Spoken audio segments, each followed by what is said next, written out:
Everyone, this is Joe. I am the digital astronomer. I want to welcome you back to my channel. This is the first warm day that we've had in a couple of weeks. February has been horrible. I looked at my calendar the other day and realized I've only had 2 nights throughout the entire month of February where I've been able to do any imaging. In fact, just a day ago, we had a foot of snow on the ground, but it's warmed up. It got up to probably close to 60 degrees today. It's warmed up. I've got fairly clear skies tonight, so I'm looking to get out and do a little bit of imaging. But today, what I want to show you is a new piece of equipment that I've added to my rig. Thanks to the good folks over at High Point Scientific, I've now got a ZWO electronic autofocuser. And today, I want to tell you a little bit about this focuser and how I'm using it and give you a little bit of a review on it.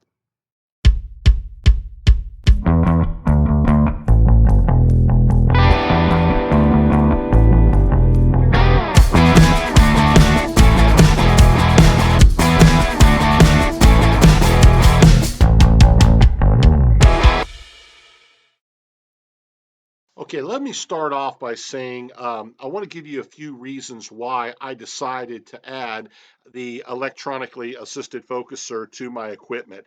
Um, for a long time, I kind of thought this would be something that really wouldn't be very necessary, quite frankly. I would go out every hour, I would use the batten off mask and APT and get things tightened up, and things worked pretty well.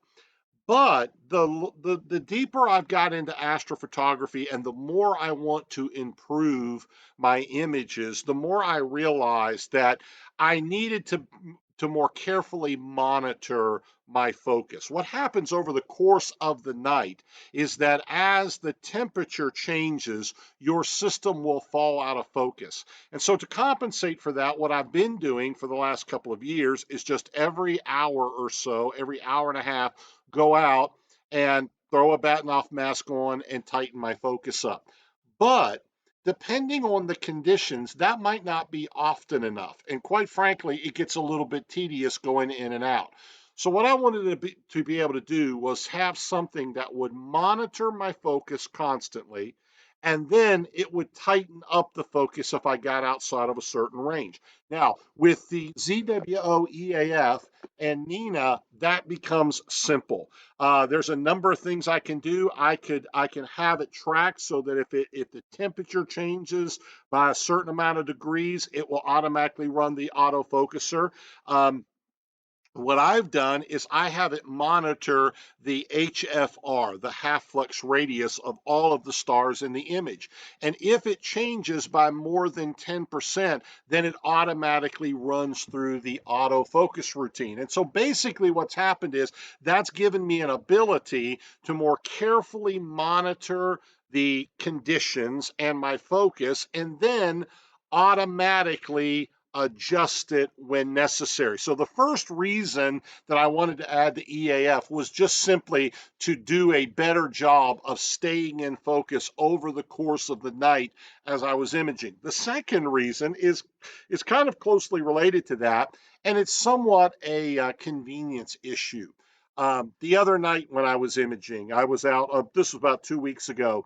It was 10 degrees outside when I was imaging. And quite frankly, I just don't like to go out in the middle of the night when it's freezing cold on. You've got to put a coat, you got to put a jacket on, you've got to go out, put the batten off mask on, stand out there with your tablet and manually adjust everything. I kind of wanted to get to the point where I could do that from inside my home. It's not a real problem. It's not an inconvenience to have to make those adjustments when it's early in the evening or when the weather's good. But if you want to be able to image all night and maybe want to even fall asleep in the house and just let your equipment run, you've got to be able to have something that's going to automatically adjust the focus. So just for convenience sake, it has been nice to add the EAF. So I wanted to do it so I could more often check my focus, automate the checking of my focus, and update it more often. Second of all, I wanted to avoid going out at night in the cold. The third reason that I wanted to add the EAF was that this way everything with it can be automated. In all honesty, now what I do is I can polar align my telescope. I can set up the imaging sequence in Nina, click on one single button. It will slew to the target. It will frame the target. It will adjust the focus, and it will start the sequence and then monitor the whole thing. So if I wanted to shoot this, you know, I do it remotely in the sense that the telescope is outside and I'm in my living room, but I could do this by setting up the telescope and I could control it from anywhere that I have computer access.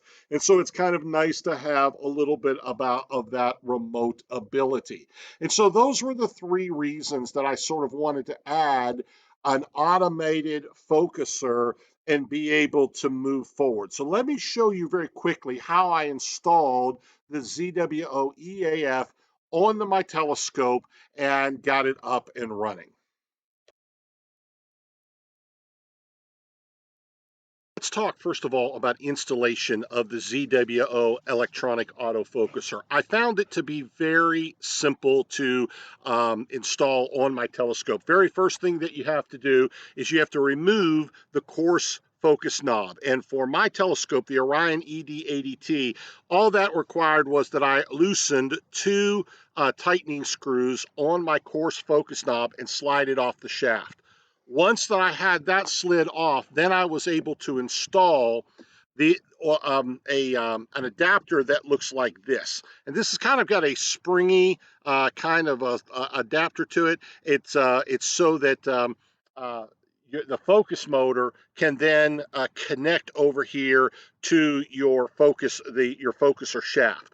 And it was really simple. All you got to do is find the right diameter hole. It comes with about 4 of these with different size holes, slide it over till you find the one that fits, then tighten it up.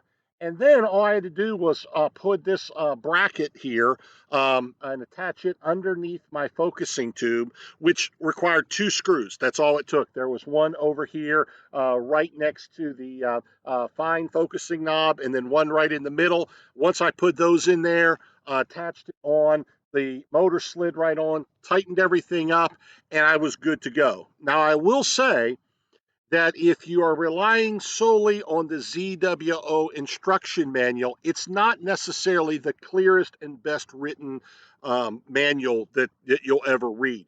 I found that watching a number of installation videos on YouTube were very helpful. And I'll put a couple of the helpful videos that I watched. I'll put those in the comment or the description section so you can go look at those and watch them. And I'll leave it to them to kind of give you the details. But installation, at least on my Orion ED80T, was simple. Things went together fine. It took me probably about 20 minutes, and that's because I was kind of being slow to make sure I had everything tightened up and angled the best, you know, and aligned up just right and everything like that, which you should do also. But it may be a 15-20 minute job and you'll have it installed. Very, very simple. It connects to your telescope. Basically, there's 2 wires. I've got this is the USB wire that I've got run back here to my camera and then on into my laptop. And then, of course, the power cord is right here, which I've got plugged in over here on a power strip. So installation is very simple as long as you go watch a few videos on it. If you're just trying to read the instructions, maybe it'd be a little bit confusing to you. It may not be as clear, but basically it's not, it's a very straightforward installation I think anybody can handle.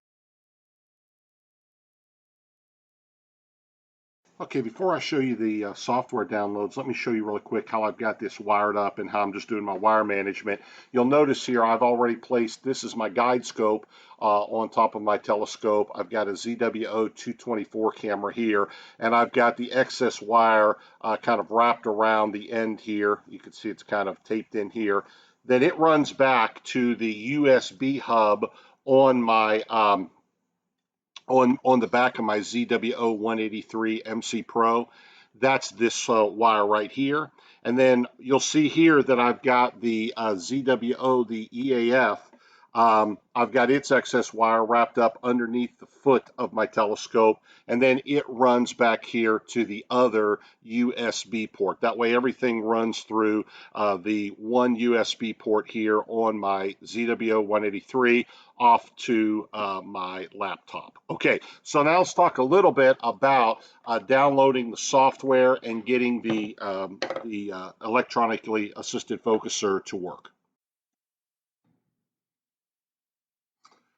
Okay, the next thing you're going to want to do after you've installed the ZWO EAF is you want to download the proper drivers for it. And fortunately, it works right through the ASCOM um, driver. So if you go over to ascom-standards.org and then go to the downloads page, you want to download platform 6.5 SP1. Now you may already have that. That might be what you're running through your other cameras or other equipment through, but you're going to want to go ahead and download that. Once you do, go over to the ASCOM diagnostics page. Let me close this out here for a second. Go to the ASCOM diagnostics, go down here under ASCOM platform 6. You're going to open up the diagnostics program. Go to choose device, choose and connect device.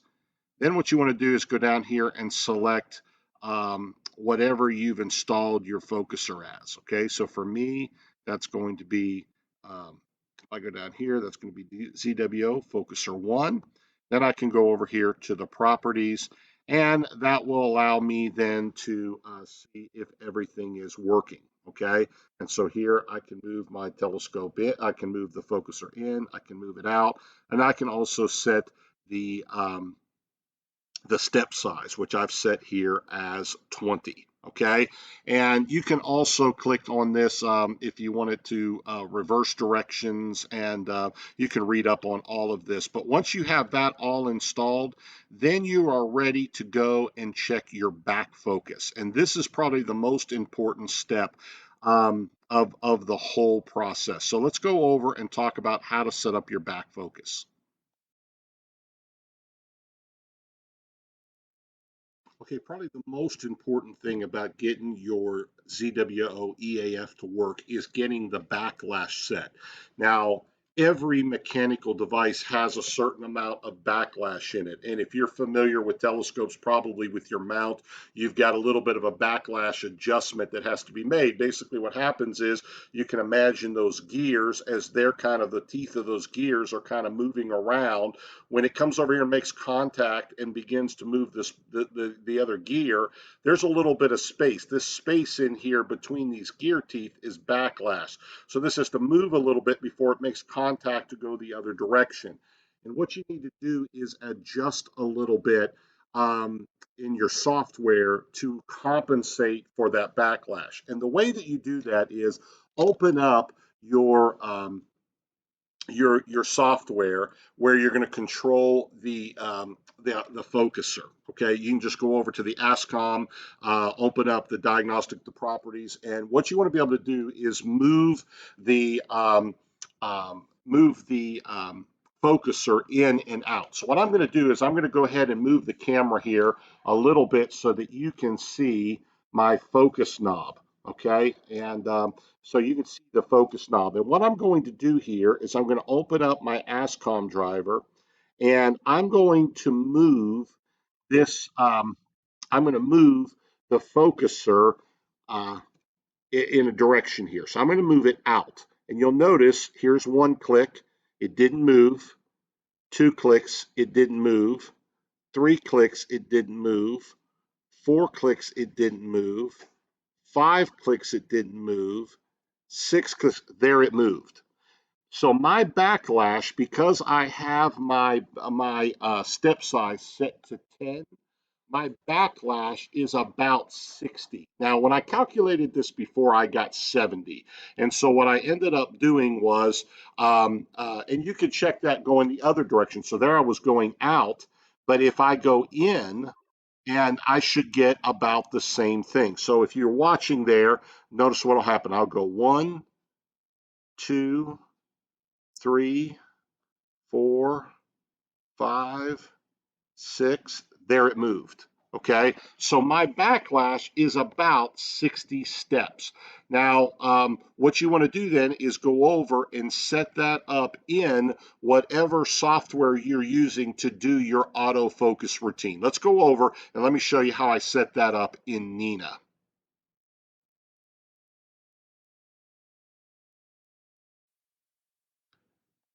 So most of you are probably familiar with Nina. Nina is a free image capture software that is extremely powerful. I had been using astrophotography tool for the last couple of years since I've been doing this, but lately I've been moving over to Nina, and I found that actually Nina, the autofocus routine in Nina is superior to that is in astrophotography tool. So let me show you how you get this set up. I'm here on the main page. If you go down to options, click on options, and this will take you, you'll see focuser down here. Okay. And what you can do is go to advanced settings, and you'll notice here I've set my backlash in and out. I've actually set it to 70. And when I originally calculated my backlash settings, that what it was. We just counted 60, but you can leave it at, as long as it's more than the backlash, it's going to compensate. So after I've set that, um, I put my autofocus method to star half flex radius. That's what that stands for, HFR. And I've also left the autofocus curve fitting to trends and parabolic. Honestly, I do not know what that means. There is another option here. You could go trend lines, parabolic, hyperbolic. But when I was looking at watching some of the videos and the setup, trends and parabolic seem to be the most popular, and it's worked very well with this focuser and with my setup. So you could try the other ones. You can see which one works the best for you, but this is what works best for me. So you can see my settings there. I've got my auto focus step size set to 20, the default autofocus exposure time set to 5 seconds. That's going to depend on your equipment. I find that 5 seconds works perfect for my ZWO 183 MC Pro on the Orion ED80T. You might have to move that up a little bit if you're using a lot of filters or a lot of strong filters. Actually, I've got on my setup, I've got the Optilong L Extreme, which is a very narrow band filter, and this 5 second exposure is working fine. So I imagine that will work fine for most setups. You might be able to even go a little bit faster. But once you've got this set up, then you're ready to do uh, the auto-focusing routine. And it's very simple on Nina. Let me go ahead and show you an example of it here real quick from an actual night of imaging.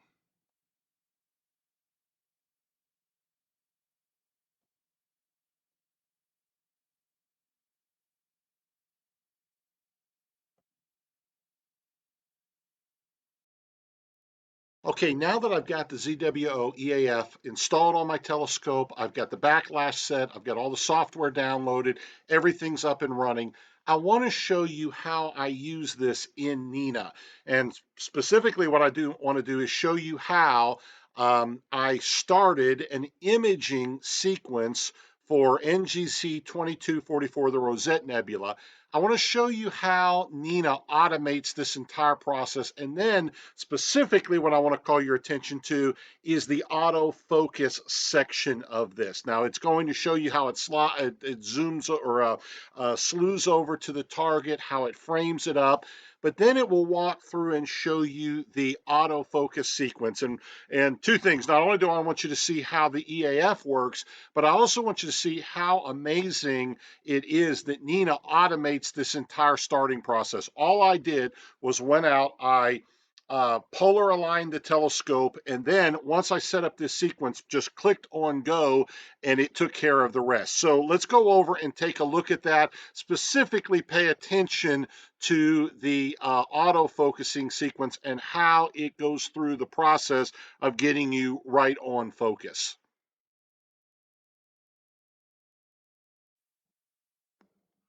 Okay, you can see here tonight I've got NGC 2244 set up as my sequencing target. I've got Nina set up so that it's going to turn the auto guiding on. When it gets ready to start the sequence, it's going to automatically slew to the target and center the target. I've got it set so that it will auto focus on start, so that when it starts the sequence, it's going to start. And then what I've chosen here is I have several different options. I could choose an amount of time or a number of exposures or a temperature change in which to do the refocus. I've chosen to use after a 10% HFR increase. So I've got that clicked on, set to 10%. You'll notice I'm going to take 60 images, 65-minute images. I'm going to dither on every frame. And so now all I've got to do is go ahead and click on start. And the first thing it's going to do is it's going to slew over to the target, slew my telescope over to the target. And we'll just kind of follow this sequence through here. It will settle for a couple of seconds, then take a 10-second image, and now it's plate solving that image. And I'm using ASTAP as my plate solver. So it will solve the image. There it's got the solve. Now it's you'll see down here it'll say telescope not inside tolerance, which means it's not right on the target. We're not centered up the way I had it framed. So it's going to re-slew to the target. Then it will take another picture and it will plate solve. Okay, so you'll see here it's exposing the image. 10 seconds.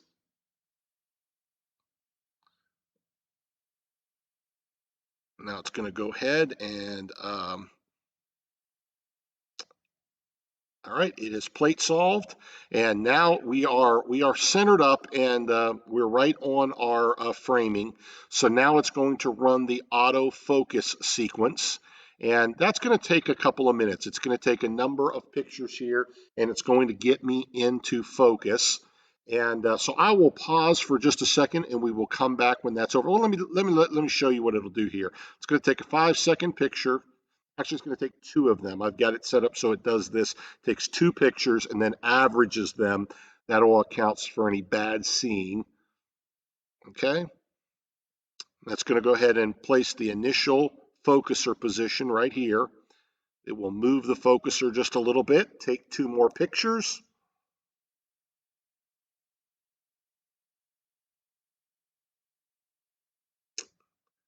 It's going to then average these 2 pictures.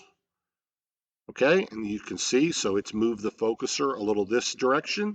Now it's going to keep doing that on both sides till it gets a good focus graph, and then it will set my focuser position right on focus. So I'll just go ahead and pause this for a couple of seconds, and we'll let it run. Okay, you can see here, it has been working on, it's getting my graph, focus graph adjusted here. Probably take a couple more images here and put a couple more points on there, and then it will find the right focus. See, I'm getting my graph here. And once it has run this, then I'll be in focus and it will go over, it will get started on the guiding, and then it will start the focus, or start the sequence, the imaging sequence. Okay, so here we go. Let's see what it does. Might draw one more.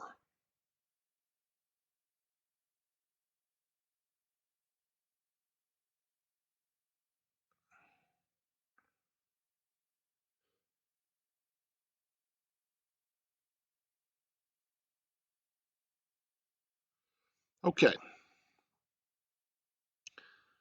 so we have gotten that done, and now I can go over here and it is starting the first um, it's starting the first image in the sequence here. And you can see I've got the auto guider running. The guiding looks pretty good right now, 0.74, 0.75. If I can keep that under 1, I'm real happy with it. And so I've got, I'm about 40 seconds in here of my first 3 minutes or 5 minute sub. So when this sub is about done, we'll come back and we'll take a look at it. Let me go ahead and pause this. Yeah, I've got about a minute here before this first sub it comes up, and I'll tell you that I have really grown fond of Nina. This is the about the third time that I've used Nina, and I'll tell you this is great. One of the things I like about it, especially with the addition of the auto focusing routine, is that it can take care of everything. On a cold night, it's not too awfully cold out tonight, but it's a little bit cold, and I really don't want to be going in and out all night checking the focus with the batten off mask. This makes it really simple. It's going to monitor the HFR. If it gets out of range, it's going to go back in, run the autofocus routine for me. It keeps track of everything. I've even got it set up. If you go over here to the options, you can set up the auto meridian flip so that when it gets 1 minute past the meridian, it's going to go ahead and do a meridian flip. And then we'll do an autofocus as soon as it does the flip. And so it takes care of everything for you. It makes the whole process of imaging very simple. Some of you like to be out. I like to be out at night doing these things, but to be very honest with you, on a night like tonight, it's nice to be able to just sit in the house. Okay, there's the Rosette Nebula. Okay, and of course, you know, it's always going to be kind of green because of the Keller camera and everything like that, but it looks good. It's in focus. Um, that's the first of 60 images that I hope to get.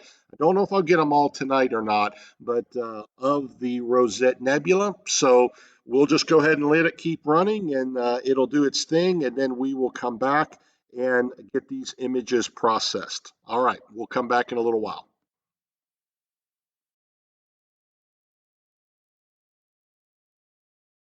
Okay, so let me tell you a little bit about what I liked and what I don't like about the ZWO EAF. Let me tell you a couple of the things that I did like. First of all, it is very easy to set up and install. I had no problems with the installation at all. It was straightforward, went right on my telescope. It's a very easy piece of equipment to set up. And honestly, I did not think that would be the case. I was very pleasantly surprised by how easy it was to install. Secondly, the thing I like is because it works with ASCOM drivers and communicates with them, it was very easy to set up my software. It immediately hooked up right to Nina. It hooked up to Astrophotography Tool, to SharpCap. All of my capture software, it was perfect. It communicated, no problem, set up exactly right. And so that was great. The third thing that I like about the ZWO EAF is that it really has made imaging in the winter much simpler. The other night I was outside, it was probably 10 degrees outside. Normally I would have to go out every hour, put the batten off mask on, stand there and manually adjust my focus. Not so anymore. I was able to set it up so that every time the half flux radius changed by more than 10%, it would automatically run through the focusing routine, which I think it had to do maybe 3 times over the course of a 4-hour period. And it kept me right in focus, just perfect. And at the end of this video, I'll show you the capture of the Rosette Nebula that I took using this piece of equipment. And so it makes imaging in the cold and over night very simple. You don't have to be out there with your equipment. Frankly, using Nina, once I've got the polar alignment done, it is simply a matter of clicking a button, and Nina totally automates everything. It took care of framing the target for me, slewing to the target, getting it perfectly lined up, then did the autofocus routine, and then it monitored it throughout the night. I really had to do very little of anything. And so the autofocuser is an important part. If you want to automate your system and really be able to shoot overnight, just go to bed and let your system do what it wants to do. Um, as an EAF is absolutely essential for that. What I didn't like about it was I thought that the manual that came with it was a little bit light. I wish that ZWO included more information about how to install this on other pieces of equipment. For instance, on the Orion ED80T, they had no instructions whatsoever about how to mount it onto this particular focus tube. And this is a very common telescope. This is a very popular telescope. And I noticed that a lot of the other popular telescopes, they don't have very specific instructions. And I realized the challenge in that because there are hundreds of different kinds of telescopes, hundreds of different options for focusers, and that can be difficult. But it would make the process a little bit simpler, although the flip side of that is I was able to find all of the information I needed on forums and on YouTube. So there's plenty of information out there. I wouldn't hesitate to buy this piece of equipment just because of the manual. Honestly, it's pretty easy to find the information. The second thing that I didn't like about the ZWO EAF is that it does not work as well with astrophotography tool. And quite frankly, that surprised me. APT is a very popular piece of software. Now, I will give you that by the developer's own admission, it does not have the most robust autofocus routine on it as of yet. And I found that I had a lot of trouble finding focus with it and getting its autofocuser routine to work. However, they are working on that. And so that may be a problem with APT more than it is with the actual focuser. But I did find that switching over to Nina worked perfect. Everything, I mean, it just immediately, as soon as I hit the autofocus routine, it gave me a nice curve. Everything worked well on it. And so overall, I would highly recommend the ZWO EAF. It is a very good piece of equipment. I appreciate the folks at High Point Scientific for setting me up with this and helping me with it. What a great piece of equipment. And I hope this answers some of your questions. I hope that you find that this works pretty well. Oh, by the way, one of the things that Nina does that I think is really great with this, and I think that works good, this is just a tip. If you're using Nina, make sure that you set it up so that it will take two images of the star, two images, and then calculate the average HFR off of those two images. So basically, when it's making its curve, for each spot on that curve, it's going to take two pictures. It's going to average the HFR. That is really helpful if you live in an area like I do that has a lot of light pollution and really terrible seeing conditions a lot of times. That makes up for it. It helps to compensate for that. And that is a really handy feature in Nina that really helped out and makes that autofocus routine even more precise. So ZWO EAF, great piece of equipment, very easy to install, very easy to get set up, works with all of the popular capture equipment, and it will make your nights of imaging very simple. Honestly, once you get it all set up, this thing will take care of all of your focus needs. You won't have to go out and check your focus over and over again throughout the course of the night, unless, of course, you want to. All right. Well, thanks for tuning in today. I hope you enjoyed this. Thanks.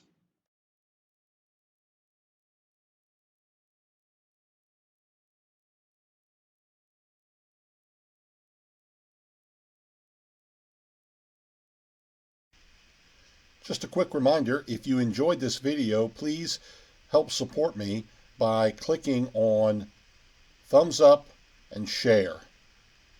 Thank you.